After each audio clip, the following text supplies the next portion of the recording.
Sixers fans, let's talk about it.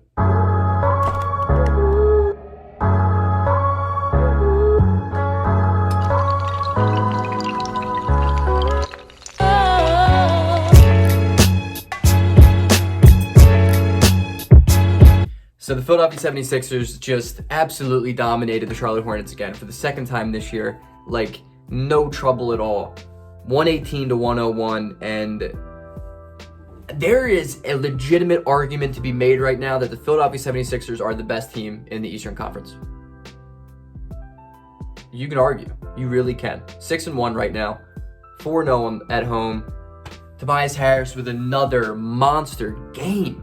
22 points, 5 boards, 2 assists, 10 of 16 from the field. Dude, he's lights out. Eastern Conference Player of the Week. Might make a video on him tomorrow. But what I love about this game is this slow start. It's the slow offensive start that Philadelphia came out of the gate with. And look, we didn't shoot the ball well. It was 2-0 with like 9 minutes left in the first quarter. First couple minutes, neither team could score at all. Charlotte kind of came out a little hotter than Philadelphia in the beginning of the first quarter. Embiid really struggled early on. It looked like it was going to be one of those games that Embiid kind of just takes off. You know, it kind of just takes the game off against like a bad team, like in the Brett Brown regime. But what I am so happy is that Embiid dominated when he wanted to. Finished with 14 points, 11 boards, 4 assists, 3 blocks, 2 steals. But he played 25 minutes. We didn't need him. We got to rest him. We got an easy dub. That's awesome. I love how Embiid still came out and did his thing, even though he had a slow start. He kind of looked tired to begin the game, but he came out and he did his thing. All 5 starters in double figures, and I haven't even gotten to my man Tyrese Maxey. A coming out party for the kid. Unbelievable. Played out of this world. Out of this world. He had a steal, went coast to coast, had an N1 layup. He moves like De'Aaron Fox. He finishes around the rim, around big guys with ease. Hit a 3-pointer. If he can make threes, man, he's going to find himself getting 20 minutes a night. He's going to find himself getting 20 minutes a night. He went 2 of 3 from 3. Tyrese Maxey was phenomenal tonight. Best game he's had all year as a Sixer so far. Unbelievable. Danny Green shot the 3 ball well. Seth Curry is the most automatic 3-point shooter I've ever seen in my life. 2 of 2 from 3. 4 of 7 from the field. 11 points in 26 minutes. Our starters didn't even need to play. Ben Simmons had a huge day. 12, 10, and 6. Pace was at his game. He had that behind-the-back pass to Embiid on the fast break. That was just stupid. It was just stupid. Ben Simmons played awesome. Only 2 turnovers. 35 minutes too. Played a lot. Shake Milton, dude, once that shot's going to start falling more consistent for him, it's game over for him too. He can get you 18 a game. He just hasn't been shooting well to start the year off, but he still finds a way to score, finds a way to get buckets. Strong. Had, 6 assists tonight? 6 assists. That's phenomenal. But the best part about the Sixers right now is their defense. The Philadelphia 76ers are playing championship-level defense right now. There's not a single team that has looked good against Philadelphia besides the Cavaliers. And we didn't have Embiid. The starting 5, when we have the starting 5 out there, we dominate. Like, teams cannot score against us. The Charlotte Hornets didn't get up a single good shot all game long. All game long. The score is not vindictive of the actual game either. We won by 17, but we won that game by 30. That was a 30-point win right there. Unbelievable. An unbelievable performance by everyone. Even Dakota Mathias, dude, came in and he just splashed. That kid could be good. Maybe a little bit of a la Duncan Robinson. But wow. Dwight Howard, 9 points, 13 rebounds in 18 minutes. He had some incredible energy, offensive rebounds, turned buckets. Everyone just played so well. Everyone. And it's beautiful not even needing Embiid to go out there and give us 30 to win a game. We don't need him to give us 30 to win a game. We can have a game of 14 and 11 in 25 minutes and still win by a lot. That's what the Sixers have been missing. Not Brett Brown, wow. Whew. Coach Doc Rivers has come out, and this offense looks entirely different. The ball movement is phenomenal. It's literally phenomenal. Even when the backups were in with 3 minutes left in the game, just the unselfishness that they're playing with is at an all-time high. I've never seen this in Sixers basketball. The unselfishness is incredible to watch. Basketball is so much fun to watch. Listening to Ala and Mark Zumoff talking about this is how basketball is played. It's so fun as a viewer to watch this team play right now because everyone is so unselfish. Nobody cares who is the one scoring as long as someone is scoring. Look what spacing does for a guy like Ben Simmons and a guy like Joel Embiid.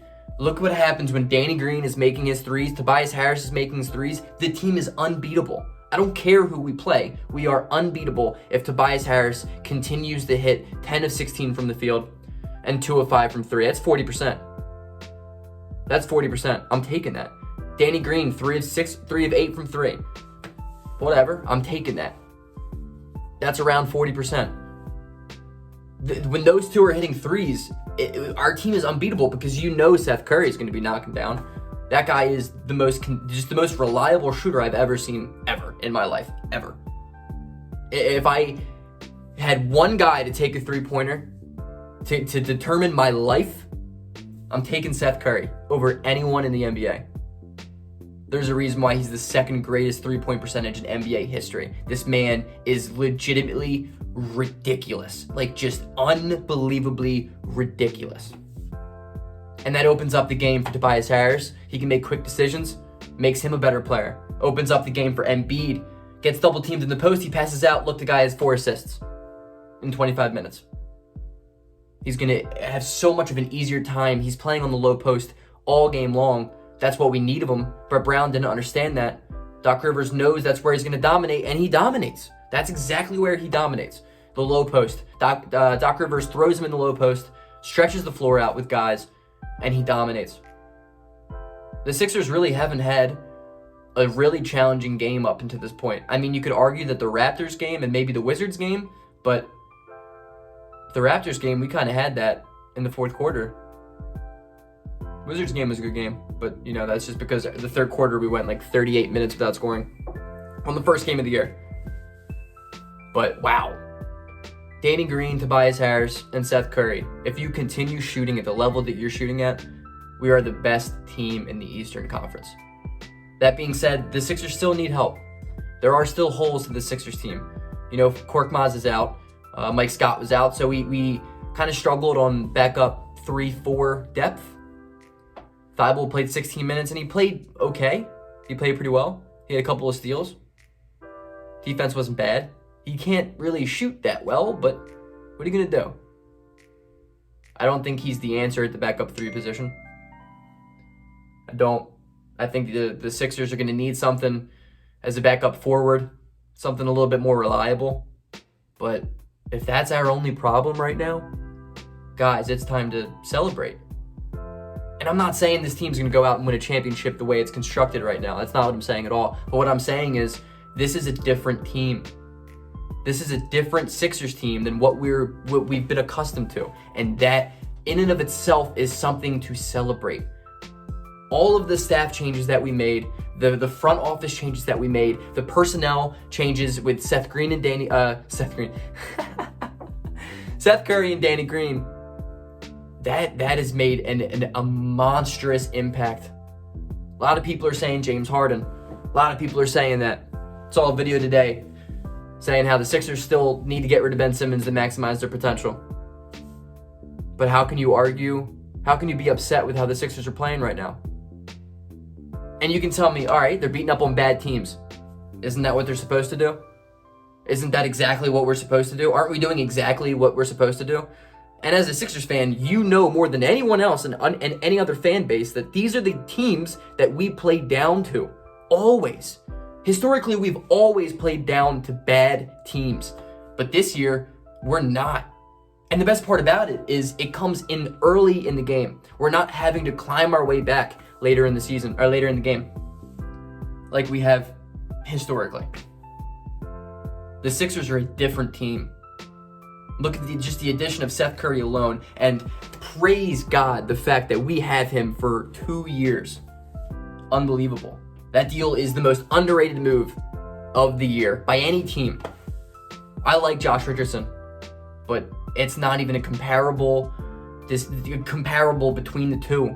I can't even speak English, I'm so happy. Seth Curry brings a dimension to the Philadelphia 76ers that we have never had. Not even with JJ Redick. And JJ Redick's the man. Not even with him, though. This is time to celebrate right now. We're 6-1. I think we play, Brooklyn next? I don't know. And I know Brooklyn has KD out, so we're not going to see him at full strength, which definitely upsets me because this is going to be the first challenge of the year. Brooklyn's going to be the first really good team that we have to play. But right now, the Sixers defense is disgusting. It's the best defense in the NBA, not even an argument. Not even an argument. In so many different categories, the Sixers defense is the best in the NBA. They make the Charlotte Hornets look like the worst team in the league. Both games. And they're a good offensive team. They play at a high pace, they score a lot of points, and we held them to 101 again. That's impressive. Go Sixers.